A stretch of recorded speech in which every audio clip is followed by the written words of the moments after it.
Hello everyone, welcome back to my channel pharmacy with Shubham. तो आज आपका एक टॉपिक है रिमोटॉयड अर्थराइटिस।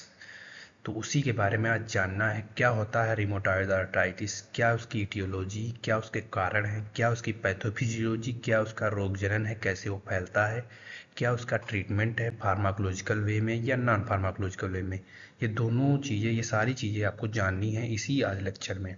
तो बने रहिए हमारे लेक्चर में। और ये लेक्चर स्पेशली हम डी फार्मा स्टूडेंट्स के लिए बना रहे हैं, क्योंकि उन लोगों को इंग्लिश में थोड़ा प्रॉब्लम रहती है, इसीलिए हिंदी और इंग्लिश दोनों में इसके नोट्स प्रोवाइड किए कर रहा हूँ, जो कि आपकी लिंक एक दी गई है, वहाँ पर जाके आप इसके नोट्स ले सकते हैं। बाकी यहाँ वीडियो में पूरा आप देख सकते हैं और चीज़ें समझ सकते हैं। ठीक है, तो चलते हैं आप आपके टॉपिक पे, रिमोटॉयड अर्थराइटिस। रेमोटॉयड अर्थराइटिस, जो कि एक इमेज से ही मैंने पहले इमेज एक डाल देता हूँ ताकि आप लोगों को थोड़ा थोड़ा मोटा मोटा नॉलेज हो सके कि क्या चीज़ें होती हैं रेमोटॉयड अर्थराइटिस। पहली बात तो यहाँ पर अगर हम अर्थराइटिस की बात करते हैं तो अर्थराइटिस मीन्स हो गया कि आपका कुछ जॉइंट से रिलेटेड हो गया। जॉइंट आइटिस मतलब इन्फ्लामेशन, अर्थ मतलब कि जॉइंट, जॉइंट में इन्फ्लामेशन। और रेमोटॉयड अर्थराइटिस यही मेन खेल यहाँ पर है कि अर्थराइटिस जॉइंट्स में पेन का ही कुछ सीन है। जैसे कि यहाँ पर देखो, ये नॉर्मल जॉइंट है, यहाँ पर देखो आर ए जॉइंट है, तो इसमें कुछ क्या दिक्कतें आई हैं वही चीज़ें पढ़ना है। बोन का इरोशन हो रहा है, और तो और कौन से आर्गन कहाँ पर डैमेज कहाँ पर हो रहा है, ये सारी चीज़ें जाननी है। ये एक सिस्टमिक डिजीज़ है, ये भी आगे चल के बताएंगे। और ये एक ऑटो इम्यून डिसीज है।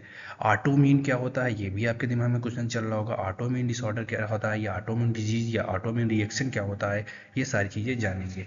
तो यहाँ पर लिखा हुआ है रिमोटॉयड एक ऑटो इम्यून डिजीज है या डिसऑर्डर है। ऑटो इम्यून डिसऑर्डर क्या होता है? Autoimmune disorder are the disorder which immune system attack on on cell, mistakenly attack on cell अपनी सेल पर खुद से ही अटैक करने लगती हैं। क्यों? क्योंकि उनको आइडेंटिफाई नहीं कर पाती हैं कि ये कोई फॉरेन है या अपने लिए फायदेमंद है या फिर हार्मफुल है। ये चीज़ ना पता करने की वजह से वो अपनी ही सेल पे डैमेज करने शुरू कर देती हैं। इसे बोलते हैं ऑटो इम्यून डिसऑर्डर या ऑटो इम्यून रिएक्शन।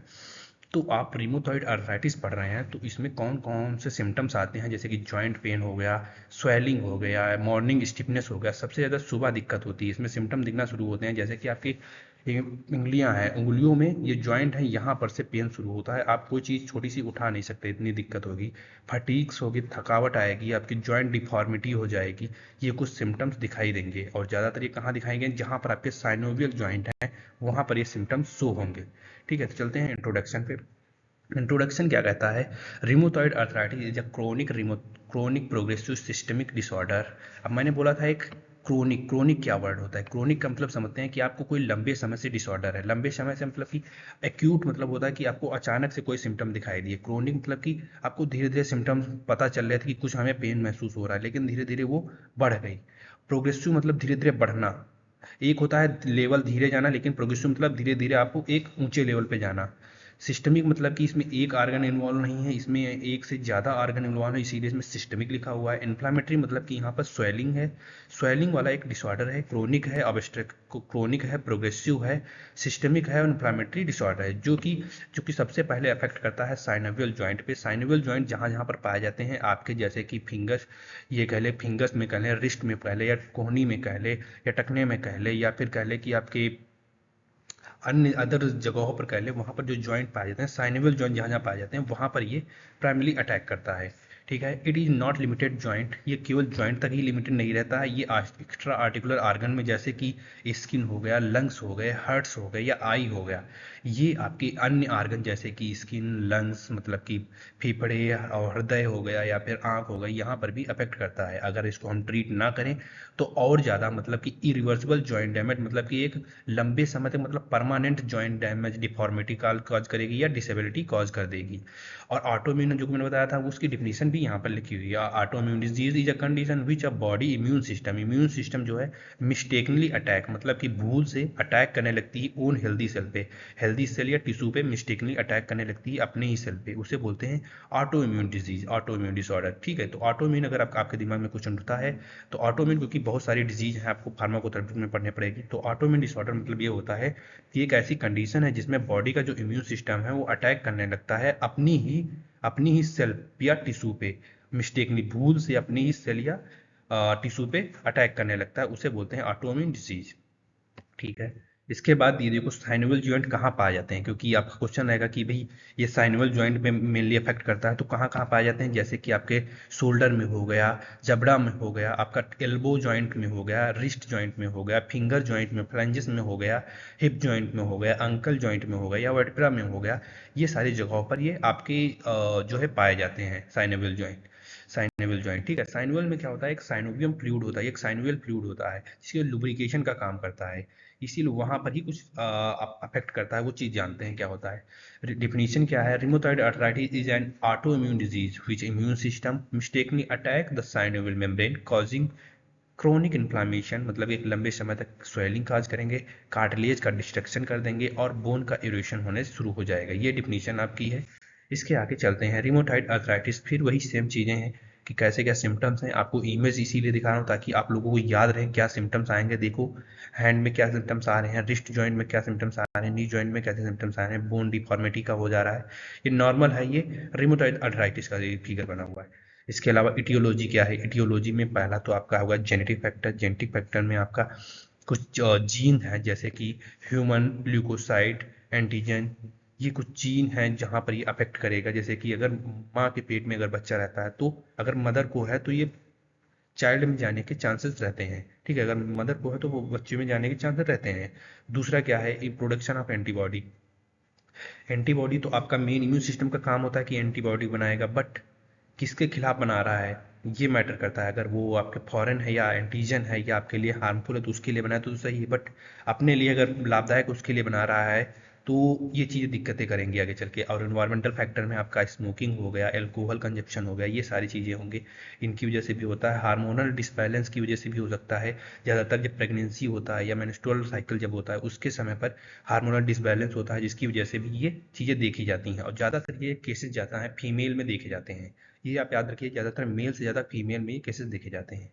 इसके बाद आप पैथोफिजियोलॉजी देख लेते हैं, रोग क्रियाजनन।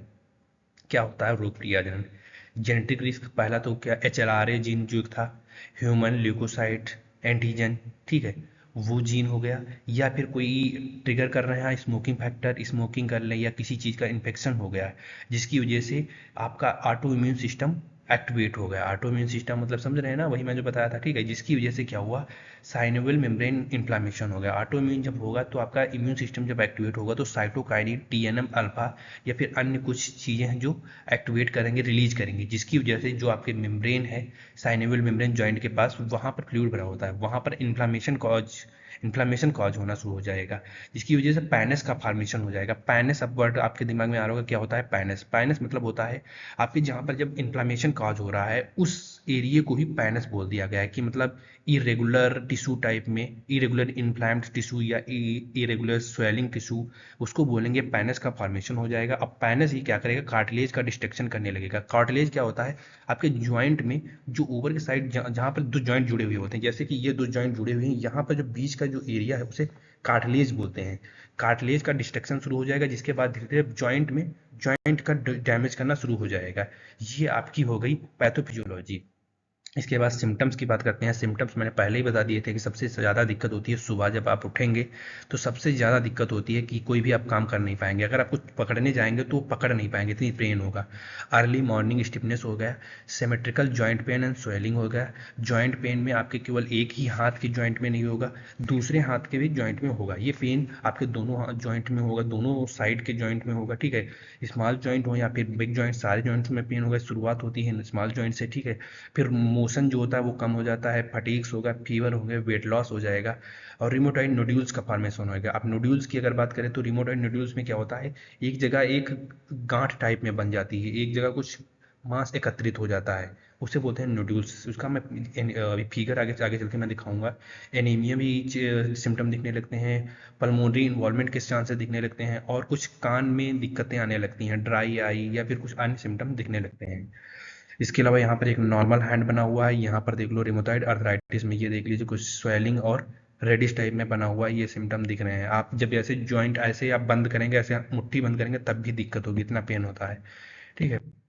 इसके बाद आप ट्रीटमेंट की बात करते हैं। ट्रीटमेंट में आपके क्या क्या चीज़ें रहेंगी, तो ट्रीटमेंट में आपका फार्माकोलॉजिकल की अगर बात करते हैं तो NSAID देंगे, यानी कि non steroid anti inflammatory drugs देंगे, जैसे कि आइबुप्रोफेन हो गया, डाइक्लोफेनेक हो गया, या फिर अन्य कुछ एसिलोफेनेक हो गया। ये सारी ड्रग्स देंगे जिससे आपके पेन को थोड़ा रिलैक्स दे सकें।